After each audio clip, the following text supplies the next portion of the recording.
வணக்கம். நாம் இந்த வீடியோவில் நமது பல்லில் ஒரு பிரச்சனை ஏற்பட்டுச்சு, பல்வலியோ பல் சொத்தை அந்த மாதிரியான பல் பிரச்சனைகள், பல் வலி ஏற்படுது. முக்கியமாக சொல்லப்போனால் பல்வலி ஏற்படுது அப்படின்னு சொன்னால், நம்ம அதனோடு தொடர்புடைய உடலின் உள் உறுப்புகளை சரி செய்வதன் மூலமாக அந்த பல்வலியை குறைக்க முடியும். பல்வலியை எப்படி குறைக்க முடியும்? எப்படி நமது உள் உறுப்பை சரி செய்வது, அதுக்கு எப்படி சக்தி ஊட்டுவது அப்படின்னு பார்த்தோன்னா, நம்ம பாத அழுத்த சிகிச்சையிலே பார்த்துருக்கோம். நம்மளுடைய உள் உறுப்புக்கள் நம் பாதத்தில் பிரதிபலிக்கக்கூடிய இடங்கள், அந்த பாயிண்ட்டுகளை பார்த்துருக்கோம்.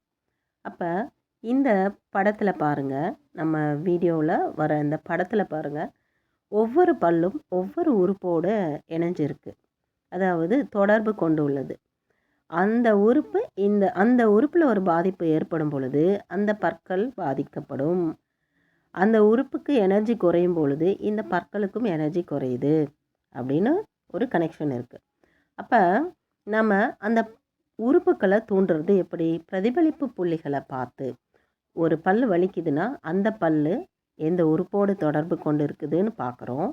அதுக்கப்புறம் அந்த உறுப்பு நமது பாதத்தில் எங்கே பிரதிபலிக்குது, அந்த புள்ளி எந்த இடத்துக்கிட்ட இருக்குதுன்னு பார்த்து அந்த இடத்துல நாம் அழுத்தம் கொடுக்கும் பொழுது, தூண்டுதல் கொடுக்கும் பொழுது, அப்பொழுது பற்களின் வலியை குறைக்க முடியும், பற்களின் வலி குறையும்.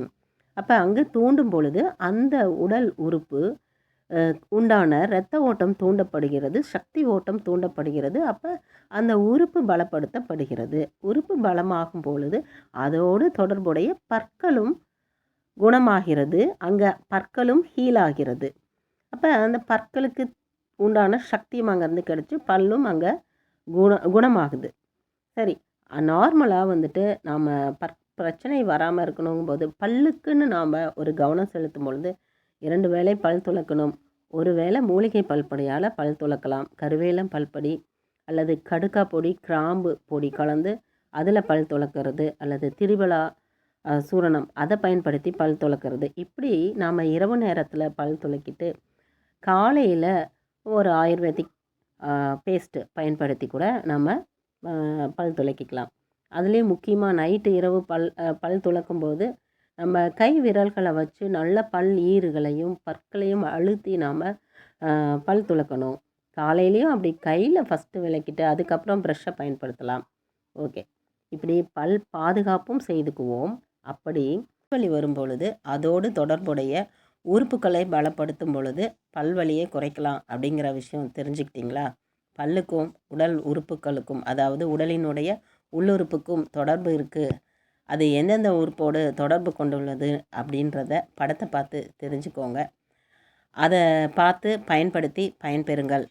ஓகே, நன்றி, வணக்கம்.